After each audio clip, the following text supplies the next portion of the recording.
Good evening, everybody, and welcome to another episode of SIYR Live. Thank you, everybody, for joining us tonight. We got a great show. I'm Joe Maligno, your host. Along with me tonight is Giunta and our very special guest, Michael Baugh. How's it going, guys? Excellent. Awesome. Excellent. So, as I said, Michael Baugh is going to be joining us tonight. He's our special guest for the night.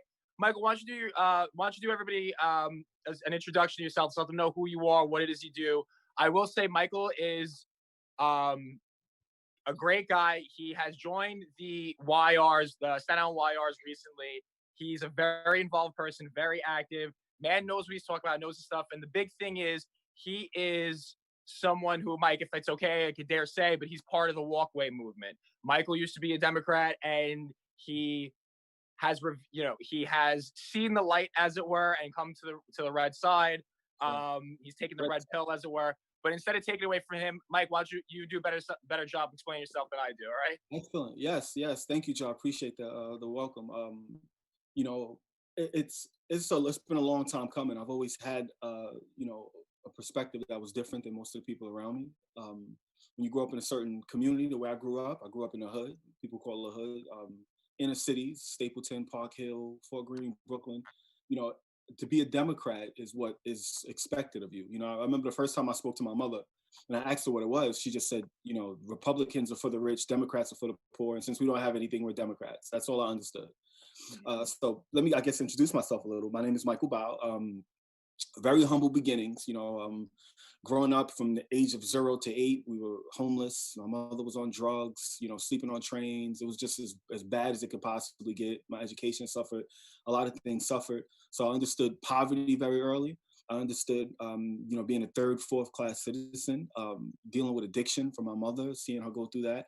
So, I was fortunate enough when I was around 8, 9, after I went to foster care. My mother got us out of foster care. She got herself clean, and she got us out of foster care.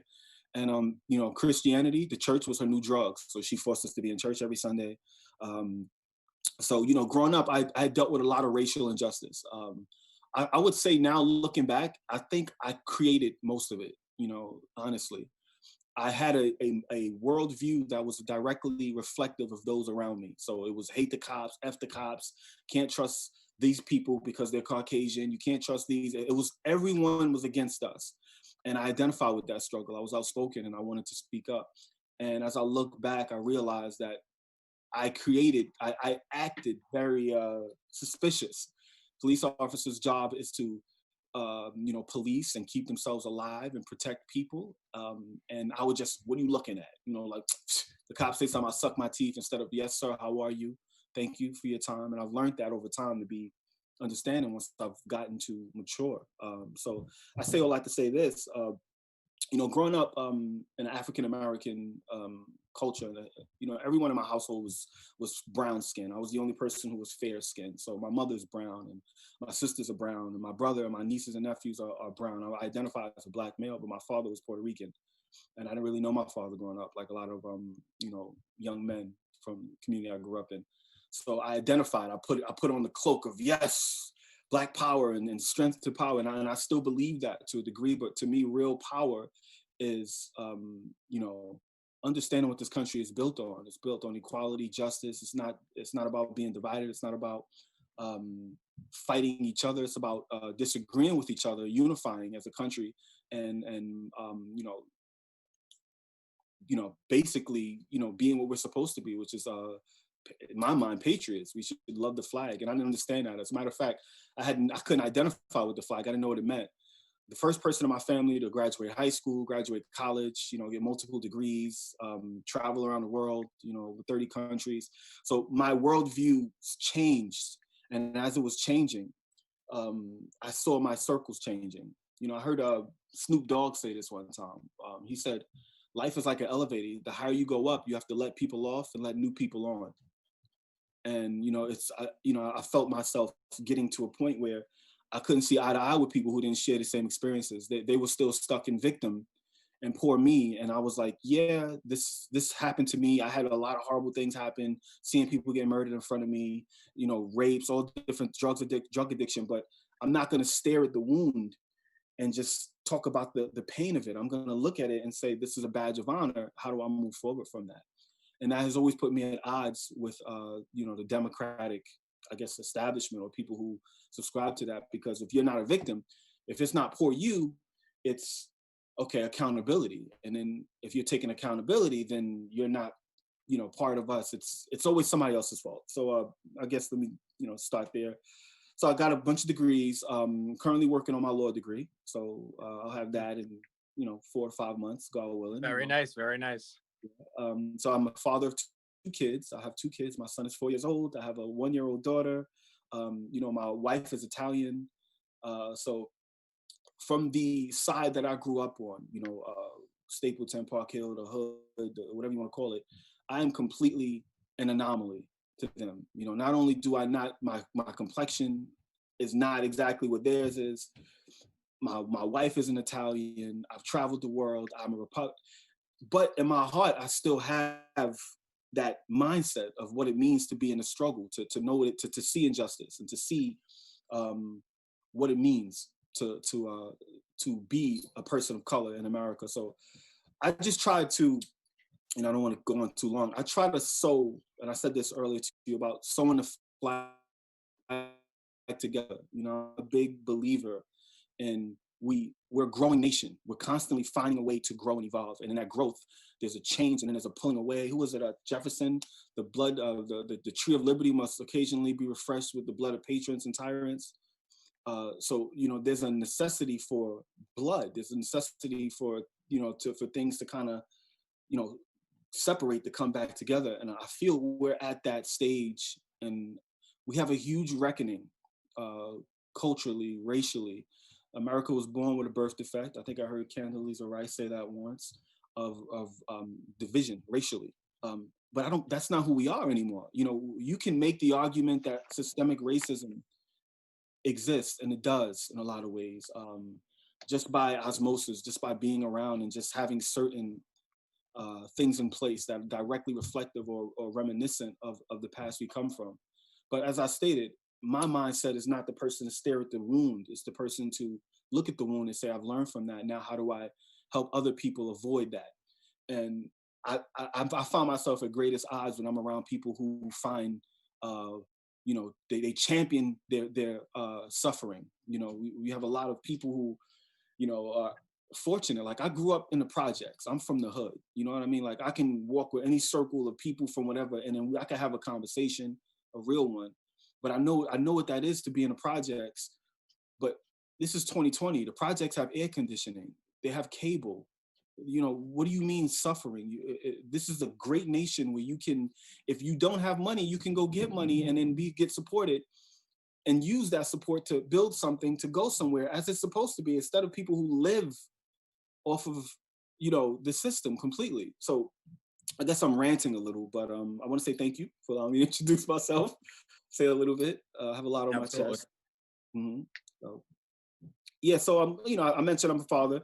I'm a serial entrepreneur. I own a recording studio. I'm a songwriter, screenwriter. I have a life coaching business. I also have clients I work with. So a lot of what I teach in my coaching is how do we address this racial thing that just keeps coming up? And you know, my personal perspective from what I've experienced with the other side, I'm going to say the Democratic Party, is that it's great. There's a great fear. There's a staring of, you know, that's their identity now. It's us versus them. They're all racist. Everyone's a racist now. Like you cannot be a Caucasian and speak truth without being accused of being a racist. Because if you have some worldview or you've traveled or you've read some books or you've just you realize that all lives matter, right? That's a fact.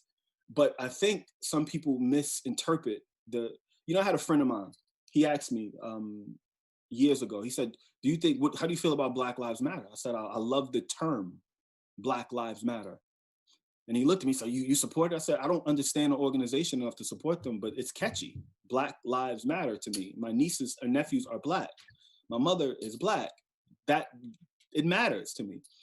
But then when I look at the organization and I look at the politics and the funding and where that's actually going, which is a question mark. And it's like, there's this I like to call ultra left agitators, these domestic terrorists that have hijacked, I think, well-meaning people. And history is full of movements that start well, mean well, you know, and then somewhere along the lines, the purity of it gets pushed to one direction or the other. And I feel that's where we are now. I was fortunate enough to go on the largest march in Staten Island, what was it, 3 weeks ago? And I was so proud to be there.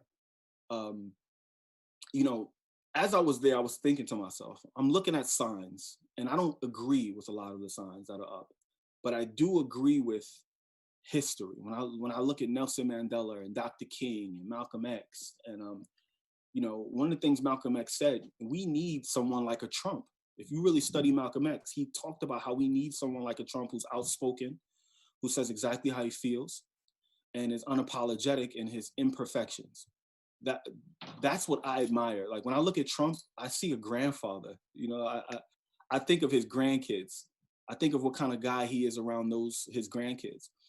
And I found myself defending myself when people say, you know, you're a Republican. I'm like, yeah, so what's up with your guy Trump? I'm like, let me get something straight really quickly with you. Anyone who occupies the office of the President of the United States, I will salute them. I will disagree, but I will respect that position. It bothers me, you know. How could you not? How do you say out of your mouth the things that I've heard? I mentioned Snoop Dogg, you know, as a rapper I love listening to. He said some things in the beginning of Trump's administration, and I didn't identify as a Republican, but I thought like one. And it just automatically turned me off. He had like a video, he had like a, what do you call it? He was, it's like one of those guns that you shoot and it's like something pops out and it says bang on it. And it was like pointed at someone. Oh, one of the prop guns, you mean? Yes. Yeah. It infuriated me. And at the time, I wasn't a big fan of Trump. You know, there's still some things I disagree with. But how do you do that? How do you call yourself an American and then set this energy in the air on a JFK thing? Like, you know, it's okay for the president's life to be, what? If I was everything they accused him of, if he was an ultra racist, an ultra evil person, why would you want to you know, threaten a person's life. You know, why would you want to do that in general, period, right? So that irritated me. And, you know, I'm a big fan of history. You know, I'm a Christian, I identify as a Christian. And when I look at the life of Christ, you know, what was Christ's job? Christ was here to empower people, to uplift people, to inspire people, to get people to work together. And it was the people who were already in place, who knew about his story, the prophecy of Christ coming, who attacked him and ultimately crucified him. So automatically, I was the kid, always the kid, who protected other people. I was a bully of bullies. If you bullied some kid or you took money, I wanted to know where you were so I can come get you. And that was my reputation in junior high school, elementary school. I don't like bullies. I still don't like bullies. I see Trump being bullied constantly. It's just, he just can't do anything right. We'll spend an entire hour talking about what he did wrong and not mention so many of the things he's done right. Like, I know I'm kind of ranting, but I have so much to say. It's the truth.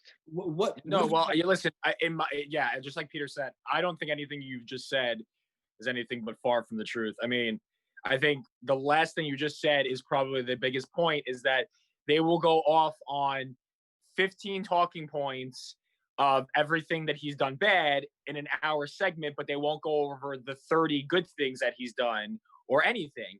Or even specifically, when I always just feel like whenever something good comes out, they have to shroud it with something tenfold worse. Right. And 9 out of 10 times, not even 9 out of 10 times, I would say 10 out of 10 times, it winds up being not the truth, or it is absolutely inflated where it has almost become an absolute lie. Right. And it's always, you know, so you're right. It's absolutely the truth. Absolutely. 1,000%. Absolutely. And it's constantly being attacked. First off, let me say, before Trump became president, I liked Trump. I watched The Apprentice. I'm a businessman in my heart. I wanted to learn as much as I could. His straight shooting nature, if you really watch The Apprentice, how could you associate him with the word racist? Like, we have a past in America that's not the best. So you have to look at things with perspective. You have to be able to see culturally. Like I said, I come from the hood. There's people who scream Black Power, Black Panthers, but that does not necessarily mean that they are terrorists. They're evil. If you understand the Black Panther Party, school breakfasts was introduced because of them. So they were great people in that party, just like they were bad. And then Trump got smacked for saying they're good people on both sides during Charlton, right? Mm-hmm. Maybe I would have worded it differently, but I rarely disagree with this guy. He has a very common sense, and I think because he's worldly, he's traveled and he speaks to different people, he understands the common nature of humanity. But people who have not left their hood or their corner or their whatever, they have not expanded, cannot see the uniformity in what he says, like how it permeates throughout humanity across the planet. There's just some basic axioms that are factual across the planet. You know, stupid is stupid. You know, that doesn't make sense. You know, smart is smart. You know, there's just certain things. I guess I can go into that, but I love Trump before he was president. And then when he ran for president, it was just hilarious to me to watch this guy just completely shatter the system with this completely revolutionary way of politics, of not being a politician. Just, oh, okay, yeah, Jed, you're a tough guy. It was just so plain spoken, refreshing, and it was so entertaining. And then once he actually started to land and started to possibly win, I felt this great fear overcome me. And as I say that, it made me realize it was biased. It was the way I was raised. It was like, okay, it's fun now until he's actually about to become president. And then I realized that the news I was watching was CNN all day. And the people I was listening to was Democrats, and people in the churches were pushing the Democrats. Everybody around me was speaking one language. So that was that. And when he became president, I remember writing a song called Twilight Zone. And in the song, I'm talking about how we're kind of like in a Twilight Zone, right? It's a completely different beast. What does that mean? But I've also learned that in history, fear is usually the first thing that comes with great change, right? Great change. There's always a fear first. Oh, it's unknown. Trump represents a different way of doing things, straightforward kind of guy. You know, I heard Shaquille O'Neal say this. He said, Trump is a straight guy. He said, he's one of those guys that he's around you and your shirt's not tight. He's like, tuck your shirt in, man. He's just that kind of guy. I don't like to vilify anyone. I think we all have our imperfections.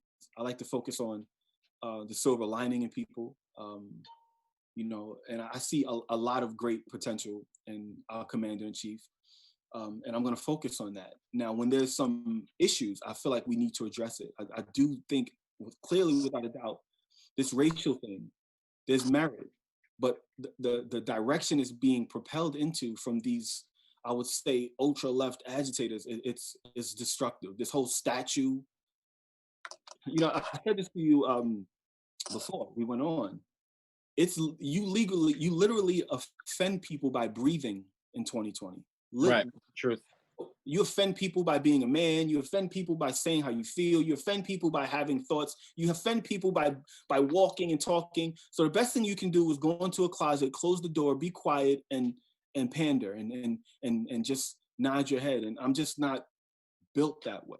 Well, you know, Michael, it's funny actually. Now that you just brought up, so one of the topics for tonight is going to be this. The statue teardowns, and also going into kind of what's been coming around with this cancel culture. I mean, you started off good. Why don't you kick off that topic for us now? What are your thoughts going into, specifically, we're going to look at the Teddy Roosevelt statue that was protected over the weekend by our great friend Gavin Wax over at the New York Young Republicans. Thank you, but Gavin. There's still a lot going. They're still trying to get that statue down. So what's your take on that? I think it's madness. You know, it's a scene from 300 where he said, "This is madness." We have truly you know, we're in the twilight zone. So I spend so much time through my coaching, my life coaching, to try to find the silver lining. And it's kind of difficult. I understand the pain, but Roosevelt, like, when I heard Francis Scott Key, the guy who wrote the Star Spangled Banner, I was like, okay, I'll kind of listen to that, because I've listened to the full song, and there's some racial things about in the Star Spangled Banner. So to me, I have to be balanced. I have to be able to hear both sides. So I understood, but even in that manner, tearing down a statue, what does that do? And I heard someone say, if you were in a church, you wouldn't want statues of a devil up, because it's just, people would start to think that maybe you're praising the devil. So again, playing devil's advocate to see both sides, I'm trying to understand. I'm still trying. And I'm at the point where I'm at my wit's end. The Roosevelt statue, it offends me to my core. Abraham Lincoln, George Washington, all these people who are founding members of these were great people who have imperfections. So it's a direct reflection of the person doing the observing, the person seeing. So if I'm talking to someone who's reasonable, they can step back and look at the big picture and say, you know what? Yes, this person did own slaves. Yes, this did happen. And yes, they did this. We have to have those conversations.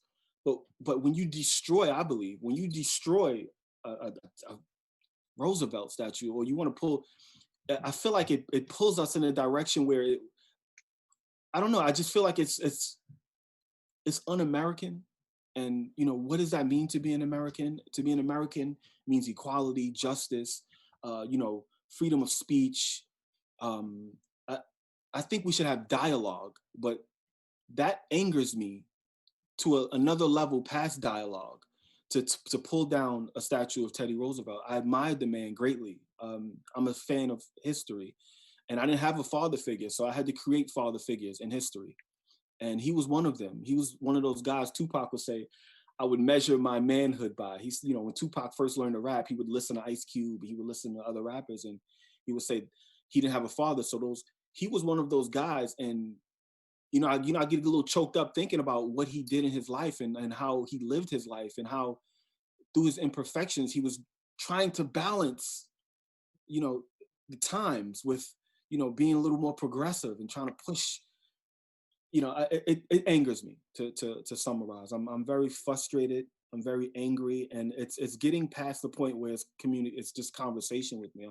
I feel like we're going somewhere where I'm gonna, I think we're gonna have to defend this country. The patriots are gonna have to actually come out, the black, the whites, the Asians, and we're gonna have to show people that the people who have pushed this Black Lives Matter, which again, they're great people in the movement. I was in the march, and it was so peaceful on Staten Island. 2,000 people strong, people handing out waters, people driving by, calling people the N-word, and people maintaining themselves, people in the actual audience screaming back at people in the car. And then, I'm trying to be the guy sewing the flag together. I'm like, stop, don't do that.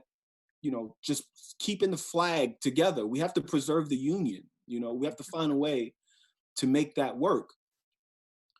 But there's a serious unrest that exists, and in a lot of circles, it's understandable. So the George Floyd thing, I'm a fan of Candace Owens. I listen to her. I think she's brilliant in a lot of ways.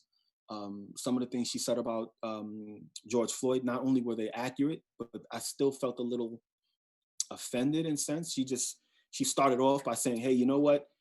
I don't support him, and I don't either, the kind of person he was, from what I've heard. He wasn't a great person, from what I researched. He's human, so I always try to see the silver lining. He's a human being, and I truly believe, looking at his life, especially toward the end, he was trying to change himself. He was trying to improve himself, but she was focusing on how bad he was as a human being. And that irritated me right away, opposed to focusing on his humanity. So I know I'm kind of getting off topic, so I'll come back to the whole statue thing. When I think of when they toppled the statue of Saddam Hussein, when I think of statues coming down in Venezuela, when I think of, I think there's a time and there's a place. There's certain things that once you start to knock down, you really create a war, because you're not going to come to my house, put your feet up, and just start knocking things off my table. You're not going to do that. If I offer you to put your feet up, that's one thing. If I say, oh yeah, you can knock that down, just please pick it up, that's different. To me, knocking down the statue of Roosevelt is abominable. It's greatly offensive. But trying to see both sides again, trying to understand the other side. I think we need dialogue. I think we need to try to preserve the union, but I don't think the statues being knocked down is the move. So. No, well, absolutely. So I think many people agree with you. There was 200 plus Patriots on Sunday that agree with you. Peter and I definitely agree with you on that one. And it's funny too. You want to talk about history and everything. Teddy Roosevelt is the reason why that museum, in which his statue is in front of, is there. He was the biggest proponent to the Parks Department, to the historical foundations. Without him, areas of this country as we know it would not be protected as they are. He was a frontiersman.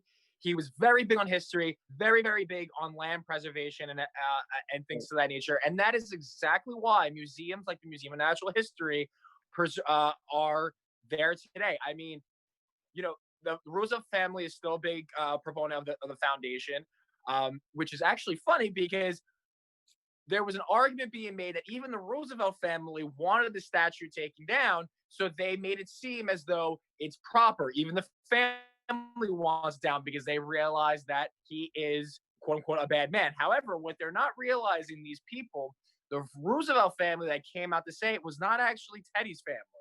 It was the other Roosevelt that was our president, FDR's family, which, as people know, FDR was not the Republican in the family. He was a Democrat in the family.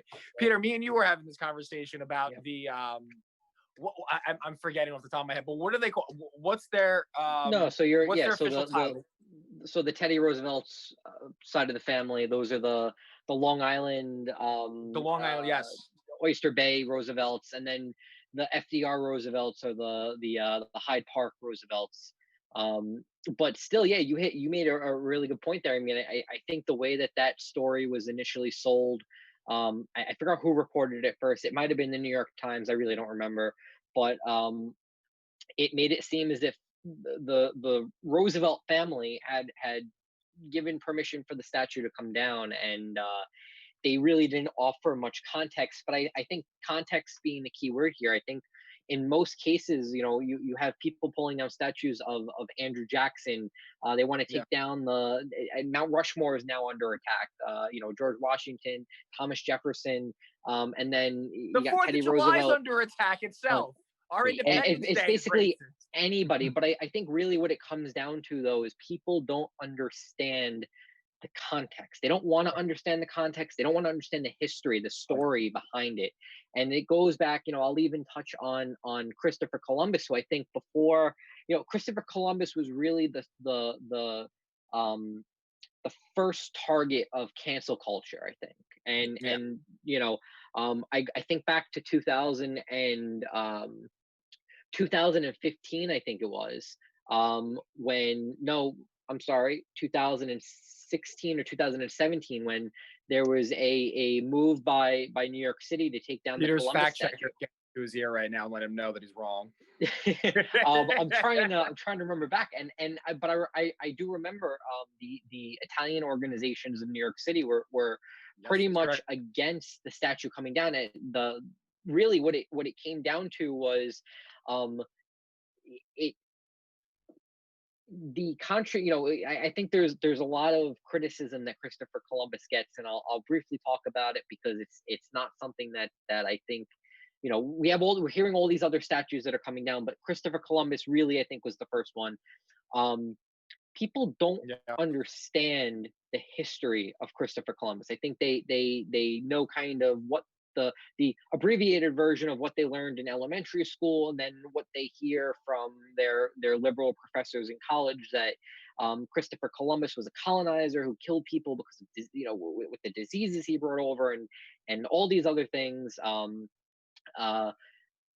They don't understand. There was a video I was watching the other day, and the narrator was talking about how he took clips from a couple of different TV shows that had spoken about Columbus's history, and the clips kind of painted Columbus as a very stupid, unintelligent, unpolished person who really was kind of out on his luck and was begging for money just to go on trips. And the actual history is that it was nothing like that.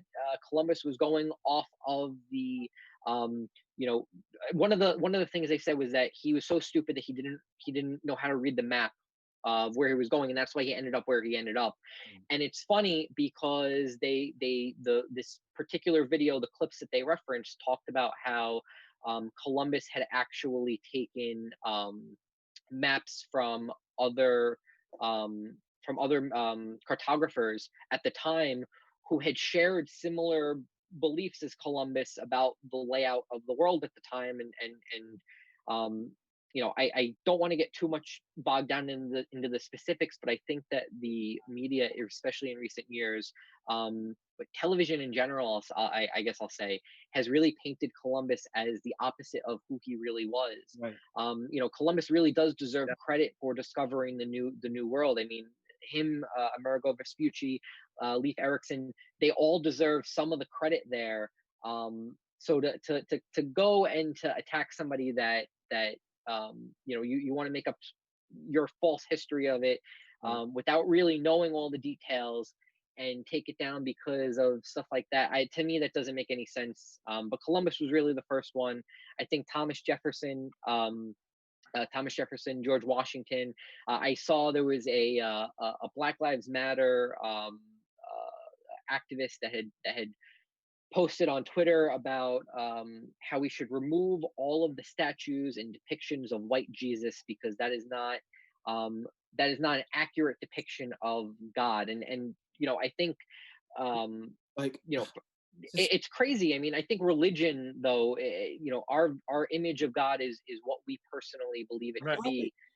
It may not be Jesus Christ. It may be Allah. It might be somebody else. But even beyond that, I think what we envision him to be in our mental image, that is in the eye of the beholder. And so this particular individual, rightfully so, got a lot of crap for his comment. But I think the Good. main question here is how far is too far with cancel culture. You have all these statues. You have now Jesus Christ statues. You have the Aunt Jemima brand that's under attack. Uncle Ben's rice is probably going to be next. Yeah. And again, I'll use Aunt Jemima, the Aunt Jemima brand as an example here. People don't want to understand the context. If you did research on the brand, you'd know. I forget the woman's name off the top of my head, but we did a post on this a while ago on the Staten Island YR page. She built the brand herself. General Mills bought out her recipe, and she made millions. And she was one of the first African American millionaires in the country because her product was brought basically. So you have all these activists and people on the left that are demanding we change the image, we change the name. And the funny part is that these aren't even African Americans demanding the changes. These are white woke liberals Thank you for whose mommies and daddies paid for their college, and now they're trying to be social justice warriors to affect some sort of change, so that when they're in their 30s they could turn around and say, oh, I did something good with my life.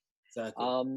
And whatever. True. I just to Michael's point earlier, the Black Lives Matter movement has been hijacked. In my opinion, it's been hijacked by these white woke liberals who feel like this is their time to get their statement through. And I think you've seen, Mike, you can correct me if I'm wrong, but BLM has kind of moved even more so increasingly to the left in recent years. I think a lot because of the fact that they've been hijacked by these white liberals who hate President Trump and are now using this organization to sow racial division in the country, blame Trump for the racial division. It's again, fueled cancel culture to an extreme. No, definitely. I definitely I've seen that. I've seen I believe any true movement should be reflective of different people. So, what makes America great, we're a melting pot. And I've had someone actually attack me, a Caucasian liberal, who told me that I wasn't doing enough. No disrespect. Thank you for your desire to want to help, but I've lived this. Okay, I've experienced this. I continue to experience this. I am the I am the authority in certain areas, and I'm going to hear you out. But like you said, you have a lot of these liberals. Like you said, they want to be able to say they did something, and they want to feel better about their conscience. They don't want to be accused as being racist. Yeah. They have to. To me, that's more dangerous. I'll respect a person who will tell me I do not like you or your people for where you come from. I can respect that person. I can even befriend that person because they're honest. So that's important to me. Say how you feel, mean what you say, and then hopefully we can have dialogue. I remember reading about a guy, I forgot his name. His sole mission was to befriend members of the KKK. Sole mission, black guy.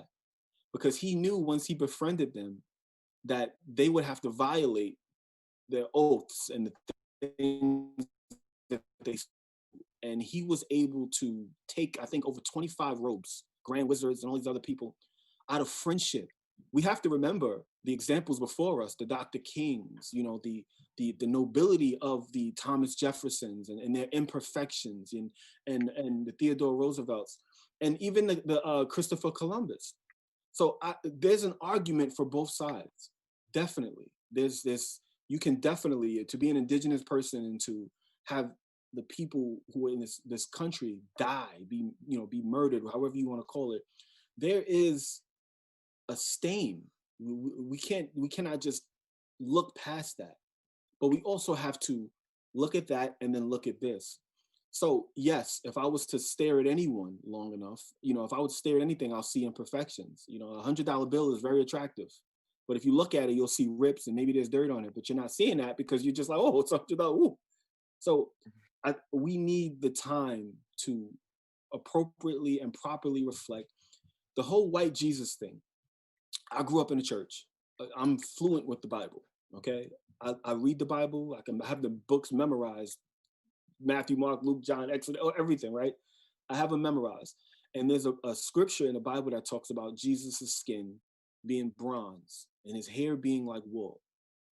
So I understand, but I'm in no position to go tell someone else who wants to see Jesus to look a certain, who maybe reflects the way they look. That's fine. There's so many different types of people. If I was to go to China, I would understand if their Jesus looked a little Asian. Well, you know what's so funny? I just want to jump in. I got to jump in for this because I think this is a perfect funny moment here. Have you guys seen 22 Jump Street? The sequel to 21 Jump Street. There's a part in there where they make a reference to Korean Jesus, and it's a Jesus, on the cross that has more Korean features than that of Caucasian features. And the funny thing is, I feel like if that was done now, people would be so offended by that and be like, how could you do that? Meanwhile, this is something that these people are also at the same time asking for. So I feel like everything they're arguing, like this is one of my biggest problems with the left. True. Is everything's a contradiction to them. Right. Because when you do what they say should be done, it's not done. It still doesn't matter. Like, for example, I think examples, I'm a big comic nerd, big comic nerd, right? True. Okay. So over the years, there's been arguments about the color, ethnicity, and also gender change of some characters. Like, for example, Captain Marvel. For those of you who don't know, the original Captain Marvel was a guy. Now, over Captain Marvel's history, there's been 3 different incarnations of Captain Marvel. The first one was a guy, then the second one was a black woman, and then the third one was a white woman who the movie is based off of. Okay, so I know there was a lot of people that were arguing about Captain Marvel because they didn't understand the background that Captain Marvel should be a guy. It was originally a guy, but there were transitions to that, right? But the thing there is, I feel like the reverse would, even though that's what they would want, would not be okay. So, like, let's say for example, they Captain Marvel from a woman to a black to show more diversity in the comics, right? I still feel like people would be in an uproar about that and be like, that was racist and that was horrible and that was sexist. Meanwhile, it's like, but you wanted things like this. I mean, for example, I think a perfect example is when Spider-Man became black, there was a huge problem about that Peter Parker is no longer a white guy. Peter Parker is now black. The way they wound up solving the problem was they came out with Miles Morales, who is the black version of Superman, but he's not Peter Parker. He just takes over for Peter Parker. Right. But the thing is, there was one side that was like, historically, this character has always been white. So you shouldn't change him to being black just because to have diversity. Create a new character that's black to have the diversity, right?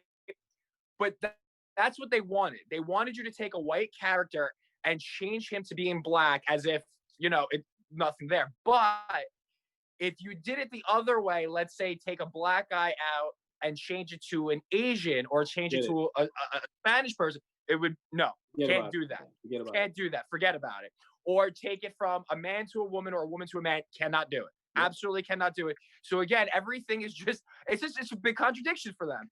It's okay for them to be doing it, but then when someone on the other side is like, well, you say it's okay, this is what you guys want, we're doing this to either go with status quo or bend the knee, as it were, for you, and we still can't do it. It's damned if you do, damned if you don't. That's basically what it is. Right, and with that, and absolutely, you're damned if you do, you're damned if you don't, and that's where integrity comes into play, and being able to be flexible to hear different sides and to understand, but ultimately make a decision and stand on it. And like I said earlier, that I can respect someone who can look me in my face and tell me that everything about who I am offends them, and they hate me and they dislike me.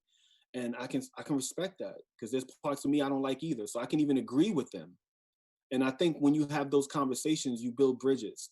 I think we miss opportunities to really change people by not listening. We've really stopped listening, and listening is a skill to really process what someone's saying and try to expound on it and ask questions and dig deeper. You build friendships that way because people want to be heard. So I think we're trying as a nation or as a planet to build these bridges, but some people are just pulling away. It's like the spoiled kid that there's no toy that's good enough.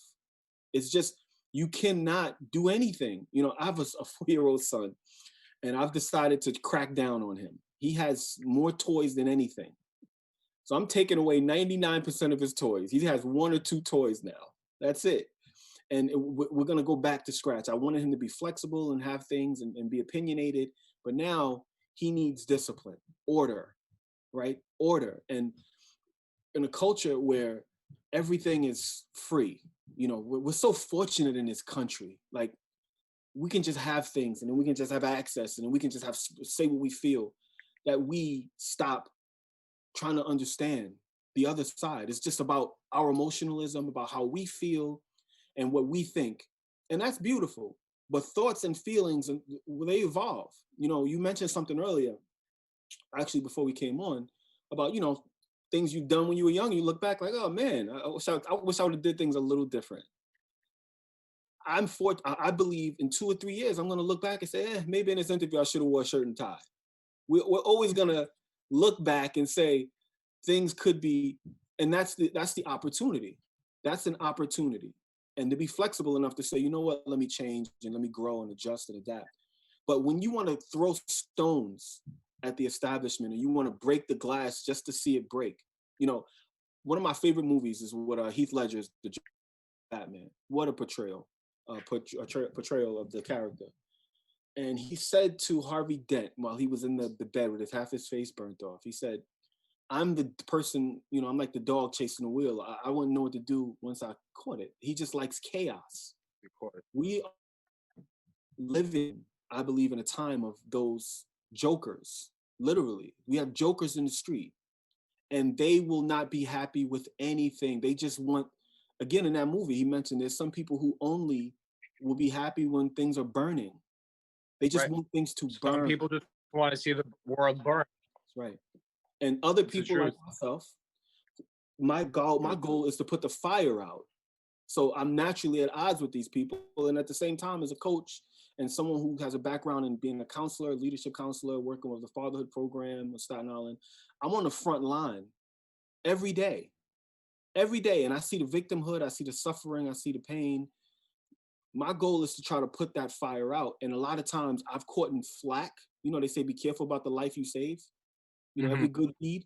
It's so true. I think I've pissed more people off just trying to provide comfort and trying to provide a different way of seeing things, because it interrupts people's paradigm, the way they see the world. It's more offensive to have your mind put on display, because it's easy to just go comfort. Oh, this is what I know. This is what it is. Fine. But then the second one you have to deal with your reality maybe being flawed or off, it's uncomfortable. And we have to be uncomfortable. So that's why I see the silver lining. It's uncomfortable what we're going through now. And we have to be objective. Well, you talk about putting out the fires, and, you know, some people do just want to see the world burn. I mean, I feel like that resonates even more so, especially here in New York City. I mean, because we're on the way for those fires being put sky high. I mean, they are going to be burning now that our police budget has been cut down. Oh, and yeah, so Peter, actually, now that we're gonna transition here a little bit, talk about something a little different, but still what's going on here in New York City. And I mean, it's not just going on here in New York City; it's going around across the country. It's going across the country that these liberal cities are just bending the knee.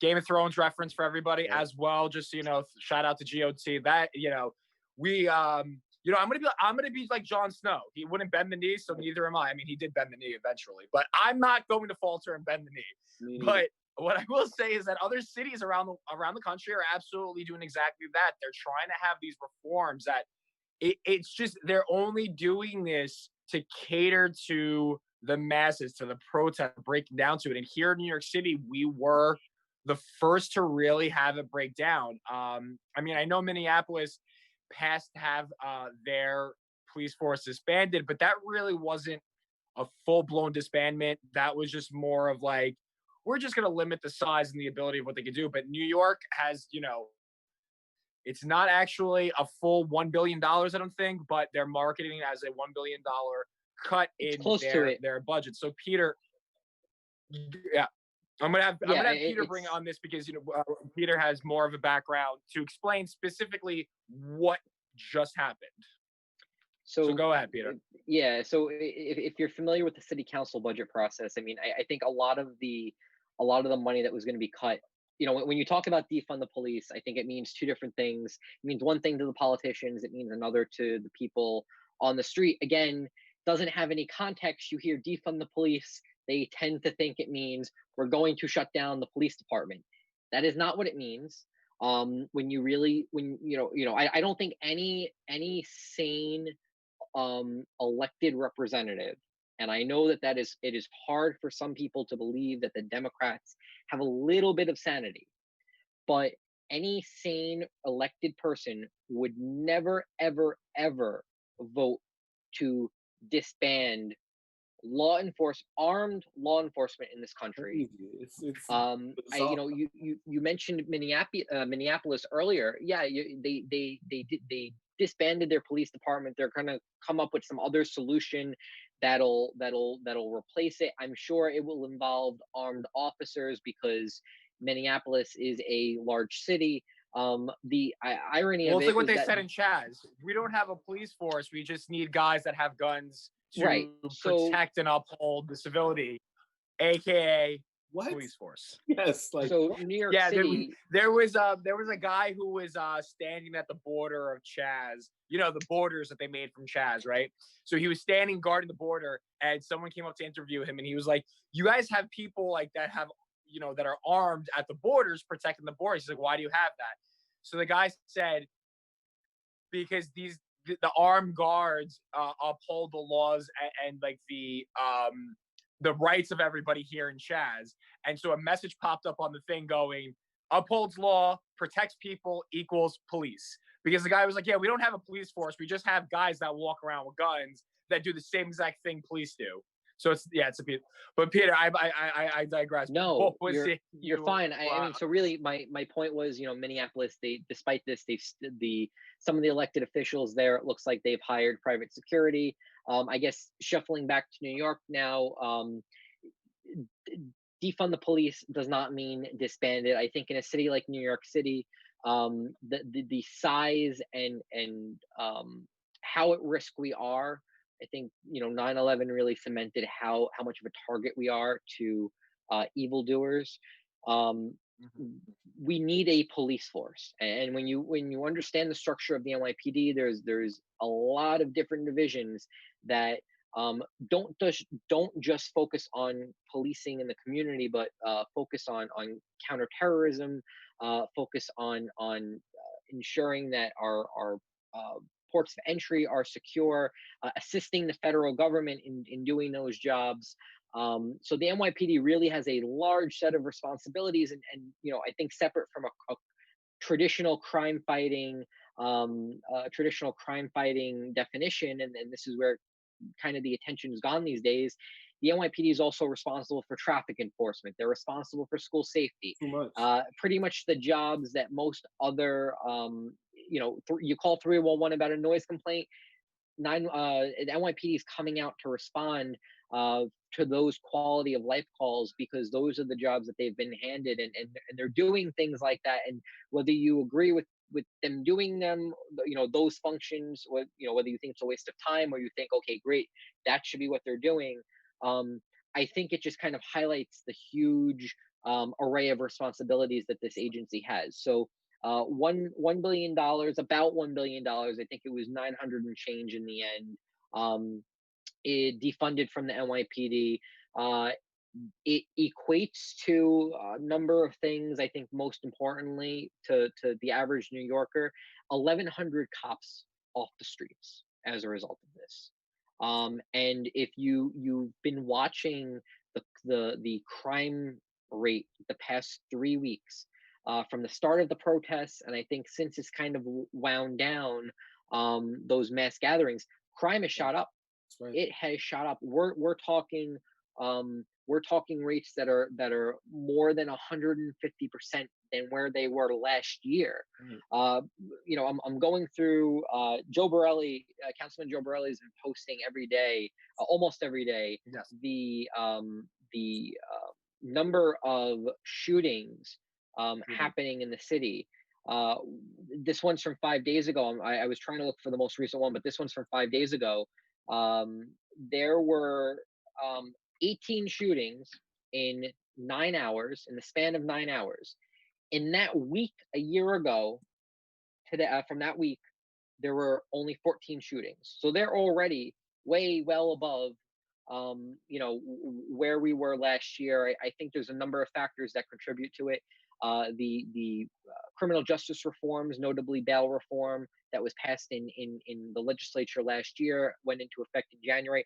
That's contributed to the rise in crime.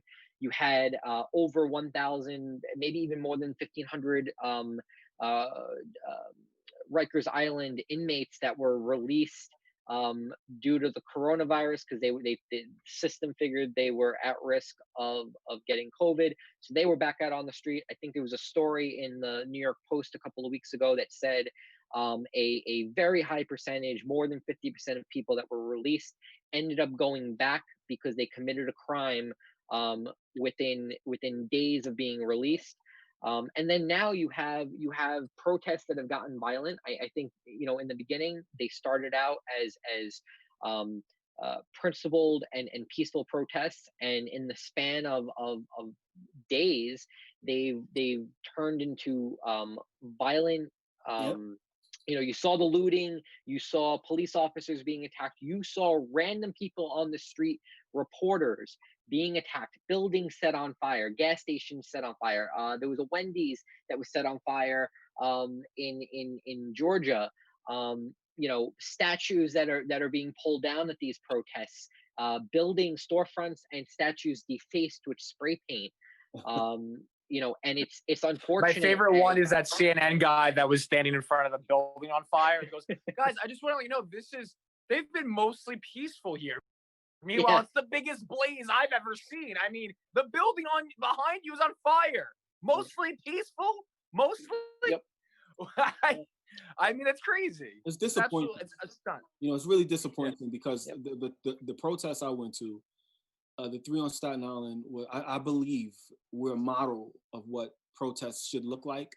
The peacefulness. Staten Island, of all places, the last place you would expect for it to be, and I don't mean that, I'm not taking a shot at Staten Island, but I think the racial divide is so much more real on Staten Island sometimes. The way people talk about it, you would have thought that that's where the violence would be happening, not in the Bronx, where you have people, Blacks and Latinos that actually do care passionately about this.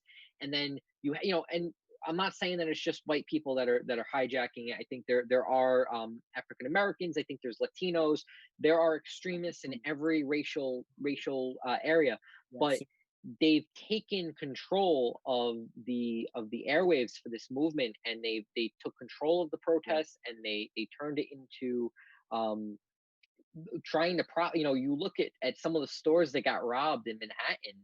These were people that are actual criminals. They're robbing from a store. They're not paying for goods that otherwise you would have had to have paid for if you obtained them legally, because they wanted to have some ill-gotten gains. But getting back to the point about the NYPD budget, so 1,100 cops off the street despite this rise in crime. Bill de Blasio tells you you're still going to be safe, so don't worry. To reward you and to tell you that you're going to be safe, in addition to all the illegal fireworks happening, there's going to be 5 minutes of fireworks every night up until the 4th of July. It's perfect. It's a socialist utopia. It's I'm sorry to No, go ahead, dude. That's why I'm go. Right. The people who suffer the most are people of color. They are going to suffer the most from this happening, period. Law and order is a necessity. I've come from that ideology. I understand what it is to think like that, where it's like, F everything, let's burn it down. I get it. But then you mature and you grow up. And then you start to realize that, you know, this piece of paper in this book is connected to another piece of paper. So if you set that piece of paper on fire, the book may burn. And even if, let's say, and I was talking to one of the protesters, the first protest I went to on Staten Island, within 5 or 10 minutes, I told myself I'm just going to be quiet and I'm going to support, the just side. But when I hear something unjust, I'm going to have to stand up. And I had to do that in a few minutes. It was one of the first things they were saying is F all police. And then it's like, it's a blanket statement. It's like a racist saying F all N words. Like, come on. Like it's not a balance. So one person ruins it for everybody. And and the same thing can be always. said about bad cops and good cops. Yes. One bad cop ruins it for every good cop, and there's a lot of good cops. And it's the same thing. A lot of good people that really feel for improving African American lives. Take out the term Black Lives Matter. They really want to improve lives for African Americans, for Latinos, white people. A lot of white people want better lives. Asians, Right. Everybody wants to better themselves. Yes. And one person chanting a term ruins it. And that's my thing. I used to feel like I want daddy to come in and fix things. Like I said, I have my father. I wanted someone else to come in and just take control and help me, right? And I matured and I became a father. So I had to be that person. I feel like the police issue is an issue. That there's injustice. I've experienced personally, just being a person of color. I've seen it. And because I'm more mature and a little older, I understand it. I understand it. I'm a little more patient. I have a good day, officer. I hope you're safe. Try to relieve them because they're tense. They don't know who I am. If I was a police officer seeing a guy with tattoos, Spanish, I would, in a certain neighborhood, I would probably be a little suspicious too. So there's bias sewn into the system. But ultimately, defunding police, when there's a problem, you want to call the police to come help you and protect you. You need them. To defund the police is preposterous to me. Like you mentioned, a spike in crime rate. Things are only going to get worse. They are not going to improve. I don't know what the answers are, but I do believe common sense. It will always guide you in the right direction. And I believe what we need to do now is we need to, the people who are, and then this is to the people I grew up with, in the hood, or people from my socioeconomic, environment or whatever. We have to police our own communities. If we want to change the police department, I feel like that's the second stage to reform to some degree, because there's a reform necessary. I do believe that. But the community we come from, that should be stable first. Like first things first. We have to take care of the community. We have to make sure things are okay before we can ask the police to come do it. It just doesn't make sense to me. How do we build a building if the foundation isn't set? But we want to build the second floor and the first floor isn't fit. Like, we have to do that. And, you mentioned a racial divide on Staten Island. Maybe I'm so far gone. Maybe my traveling has changed me. Maybe sitting and talking to people from different socioeconomic, political, religious backgrounds has broadened my spectrum to the point where I cannot see the little picture anymore. But at the end of the day, we have to have conversation. We have to find a way to communicate. We have to find a way to see the other side of the picture. And then we have to take control of what's happening. We have to take ownership of that. I worked in a fatherhood program for a few years. And my job was to facilitate, to talk to the men of color and give them resources to be good fathers. I would talk until my face was blue. Some people will never hear it. They showed up for free pizza. And some people genuinely wanted the message.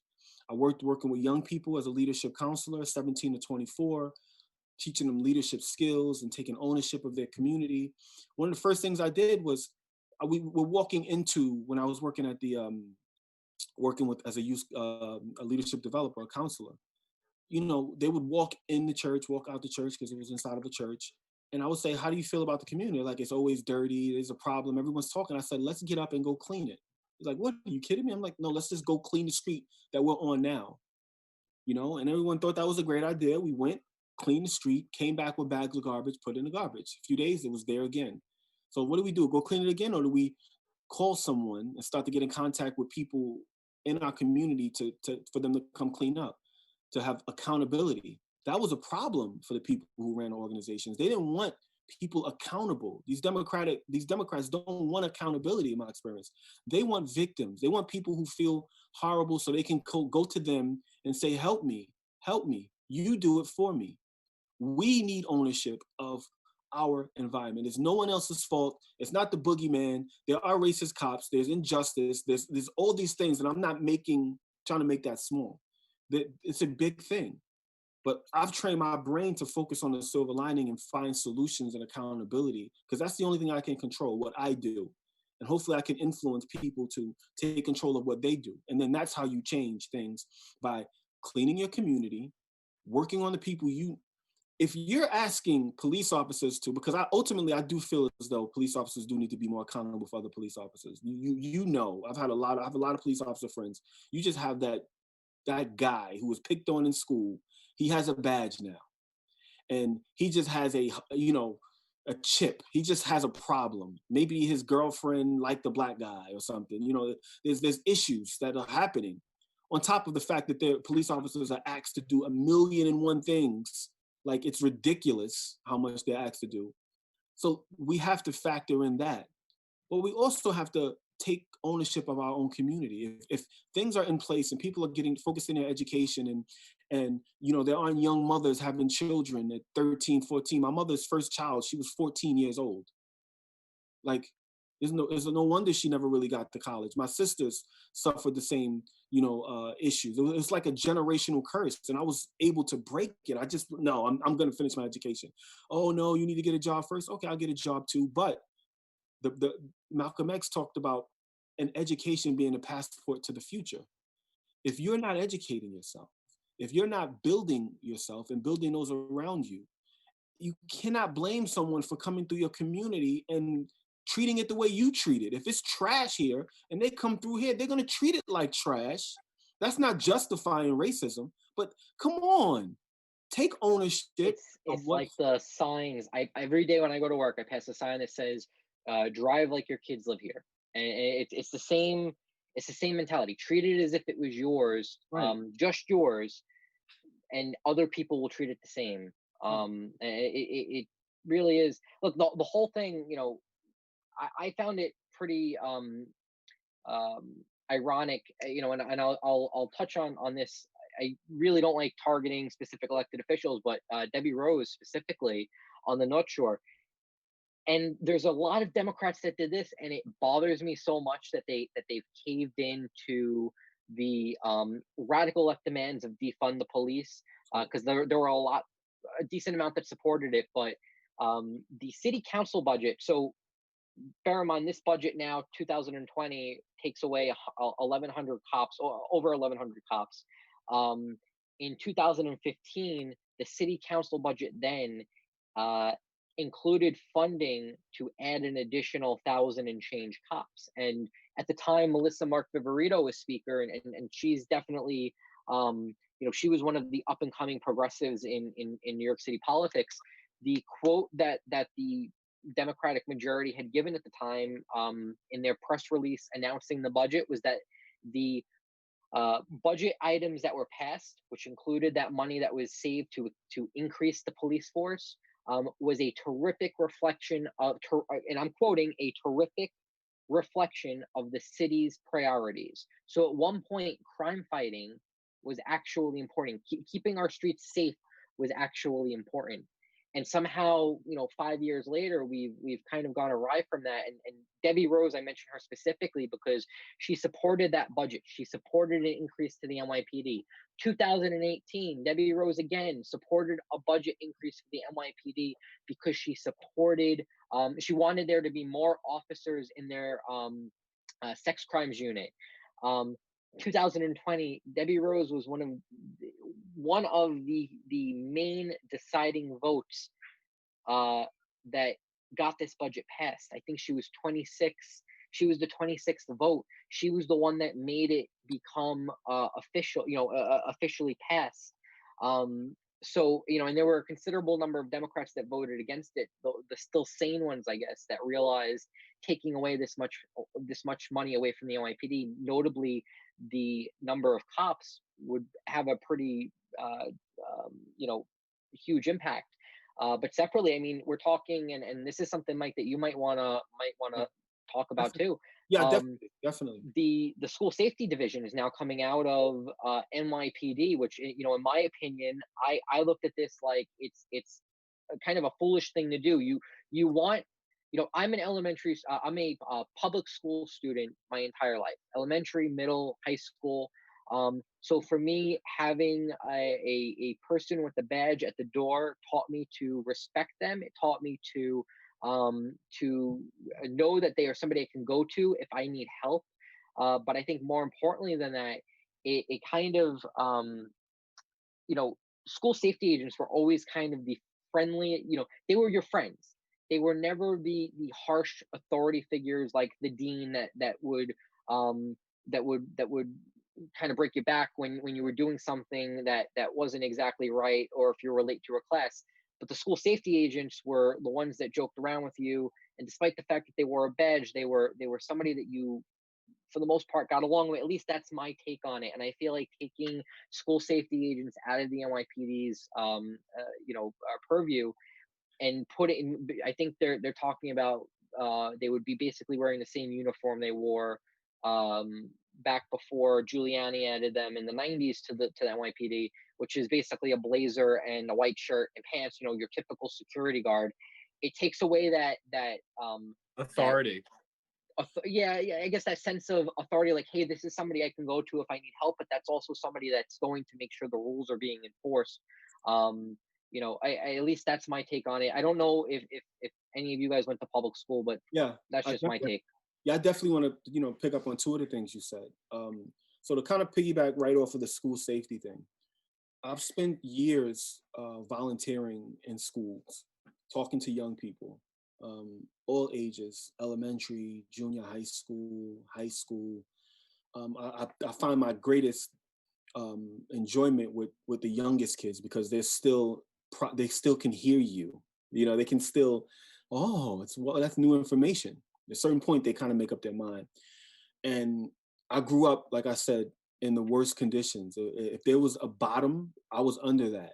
So we lived in the worst possible conditions all the time. It was just the norm.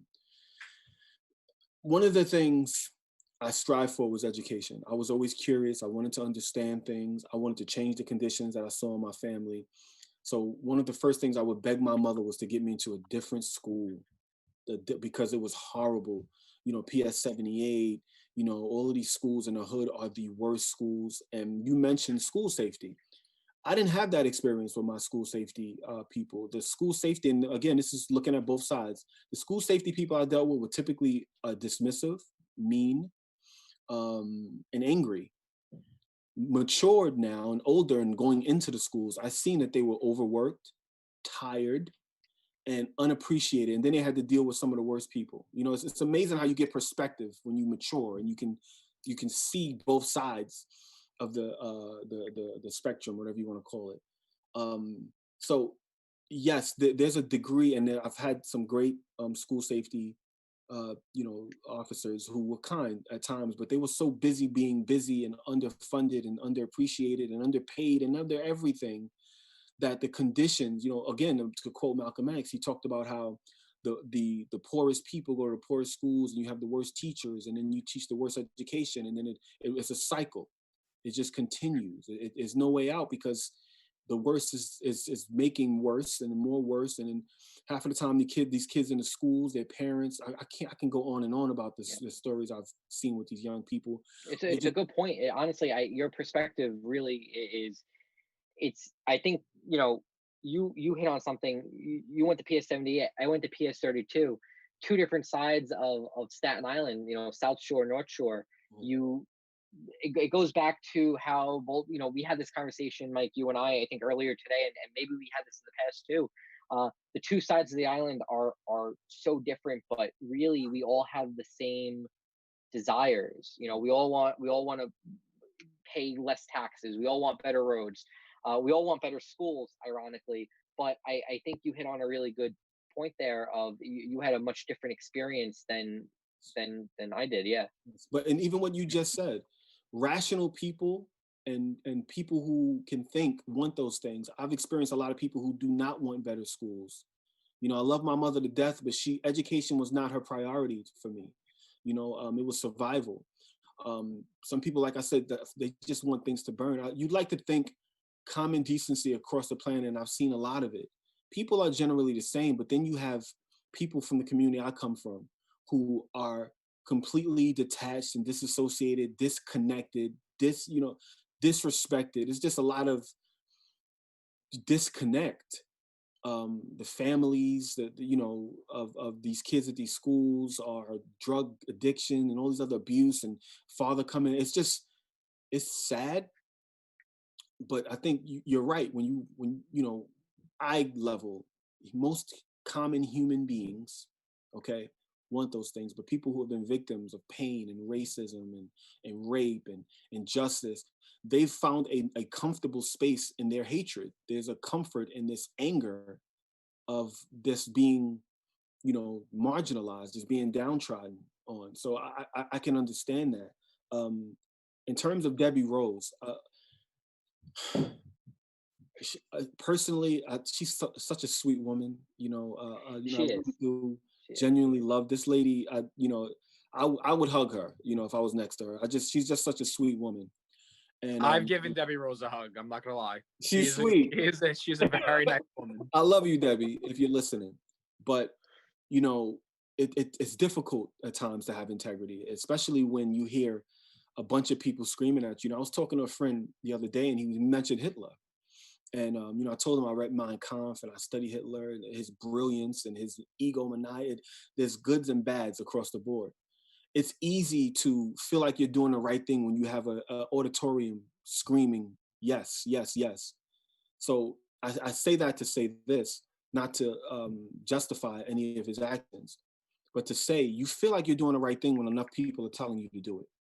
And I don't know exactly what was going on in her mind. I wouldn't have done that, clearly, but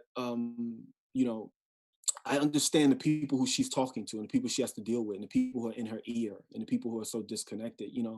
Reverend Maggie Howard, which is a great mentor of mine. I don't know if you guys are familiar with her. I gave her last interview before she died. So I'm actually going to release that. And she was like an Harriet Tubman. I actually changed my picture on Facebook to Harriet Tubman. She was a person who was trying to pull slaves out and free them. And the biggest slavery is the mental slavery. It's the mind is occupied, if we can change that. But I still like to say this. I believe Debbie has done the best that she could based on the trajectory and the perspective of which she sees and deals with every day. And we have to remember that. We have to take ourselves up like those old machines where you have to move the arm around to grab the teddy bear, and we have to. It's not easy. Right. We have to come in and out. And I've done that my whole life, being light-skinned around Black people, always hanging out with Chinese people. I was in every circle, but temporarily in and out because I've seen kindness in people. So it wasn't race to me. I was looking for a certain type of person, a person who spoke honestly, so how they felt. I love people who are authentic, even if I disagree with them. So I really believe Debbie is genuine and authentic. But to defund the police is just, I think the term police at this point it's like the N-word. It's getting to the point where it's in certain circles, especially where I come from. It is, I was lived on, in the hood most of my life. I was able to improve my conditions, move to a better neighborhood, better school systems. And I forgot because I wasn't there as often. So I would know when I walk the streets, I just have a certain look, and because I have to protect myself from the killer right here who just got out of jail and the drug dealer right there. So I had to keep a certain persona, and this bleeds over to your unconscious, subconscious, and then your demeanor. And then you just take on this behavior without even realizing.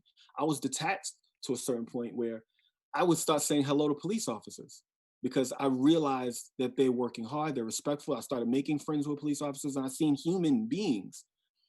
I started going back to the community, volunteering, and going into these schools. And I said hello to a police officer. I was like, "Hey, officer." He just looked at me like, and I was like, "Oh yeah, that's right. It's a different ball game. It is a different ball game." And I have great respect for those police officers who are just trying to stay alive and who had to put on that same look I had to put on. So I'm not mad at them because they have to. You have to be a wolf to hunt a wolf. So the conditions in the community has to change from being predators, right? So the people who come into the community don't adjust to be like predators to a degree to hunt the predators. So it's so sticky. You know, it's so easy to just point and say this one thing or that. But when you start to dig into the psychology, the subconscious, the unconscious, you start to deal and you start to see that it's this huge gray space everywhere.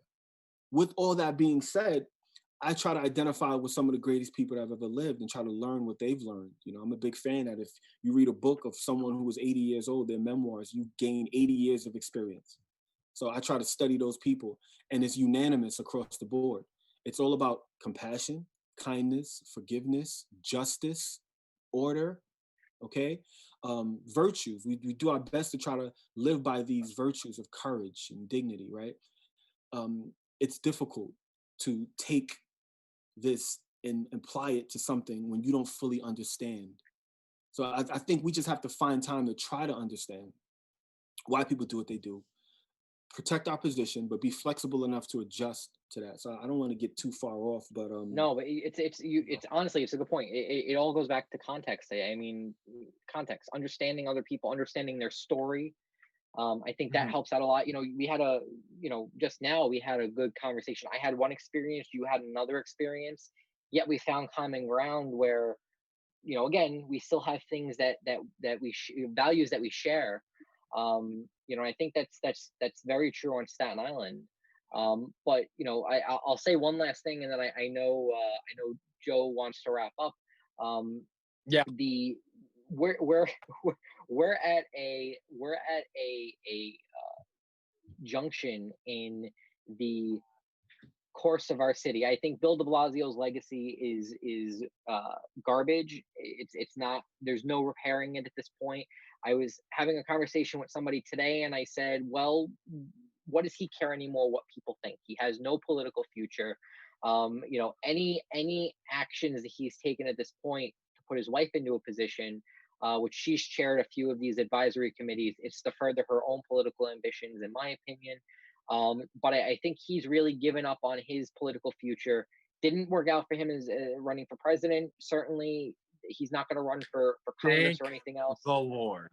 Yeah, thank the Lord. Amen to that. And you know, I think separate from that though, we have a very you know, here's a shot of reality. The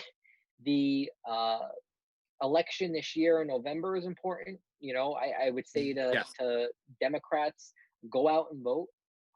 Vote for, if you have, don't vote for the same person that you've spent the past 20 years voting for, because chances are you're going to get the same exact thing you've gotten from them before. And you know what? If they're your friend, then you got to turn around and tell them that you have to it's time for somebody else. You have to step out of the way. And regardless of whether they're Democrat, Republican, let's get some new blood in there. I think, you know, you got a lot of Democrats that are eager to appease this very left wing socialist agenda. You know, to Democrats that are presented with a decision of, do I want to support a socialist or a Republican? Vote for the lesser of two evils. Support a Republican. You know, we have a Republican. You know, here on Staten Island, we have a Republican running on the North Shore for state assembly. We have a Republican running on the West Shore for state assembly against you know, two Democrats. One of them new. One of them that's almost a 10-year incumbent. Really nice guys, but I do think that we have to start swaying the political spectrum here in the state. Yes. 2021, super important election. That's probably one that I think is going to have the most impact on the course of our city. You know, there's a couple of Republican names being mentioned for mayor, a couple of Democrats. I think chief among the Democrats, you have Corey Johnson, the current city council speaker, who has joined this bandwagon of, well, we didn't defund the police enough, and so he's probably more than likely going to suggest some other austerity measures that would be masked under the cover of austerity. We're going to save money to fix the city budget, but it's really about restricting the NYPD. And then I guess I really want to make this one last point, and then Joe, I promise I will give it back to you. I posted this. I posted this on my social media the other day, and this is kind of like a really good analysis of the city council budget this year. The city council budget this year ended up being $3 billion less than it was last year. So that's including the $1 billion that was cut from the NYPD, and then $2 billion more in essential-ish funding to certain programs. The cut was going to happen no matter what. Regardless of whether or not the George Floyd incident happened, regardless of whether or not the protests happened, the cut to the city budget was going to happen because of years of mismanagement from Bill de Blasio, Corey Johnson, and Melissa Mark-Viverito. But I think even more important than that is that a lot of African Americans that live in the city, a lot of Latinos that live in the city, and I'll even go out on a limb and say these ultra woke white liberals, they're all being misled by Bill de Blasio, by Corey Johnson, by other Democrats that run this city. They're being told that the $1 billion that was cut, that it's this is reform, this is a victory. You should be happy. And yes, Corey Johnson's calling for more, but he's also allowed this budget to pass. And so they're misleading everybody to think all these people that want real reform, the people that are principled, the African Americans that are principled and wanting reform, the ones that it's not Black Lives Matter because it's catchy. It's African American lives can be better. That's right. Those are the people that are being disenfranchised because of this budget. And I want to punch in and say, it's time to come home. We're at a point where, people of color, for some reason, and I know I've come from that background, see the Republican Party as them over there. It's us over here. It's us over here, people of color. We need to come back to the Republican Party. Educate yourself about what it means to be a Republican. Understand faith, family, community. Hard work. These things are beautiful. We need those things. We don't need people to appease us and tell us everything is fine and hold our hand. We need to take accountability. We need to build. And I truly believe that the Republican Party is the place where we can do that, where we will do that, where we should do that. So I just kind of wanted to say that before we got out. All right, guys. Well, on that note, we'll wrap it up. I do appreciate this. Was a great. I actually thought it was a fantastic conversation across the board for everything. It was amazing. Just want to remind everybody, every week, Wednesdays at 8 o'clock. I know today's not Wednesday, it's Thursday. We had some difficulties, but Wednesdays at 8 o'clock, everybody come and join us. Michael, thank you so much for joining us tonight. And I just want to remind all our viewers and everybody out there, this coming November, we are going to win so much, so big that you're going to be sick of winning. That's it. So much winning, you're going to be sick of it. I guarantee it. That's guarantee it. On that note, have a good night, guys. Thank you so much. Take care, everybody. Bye.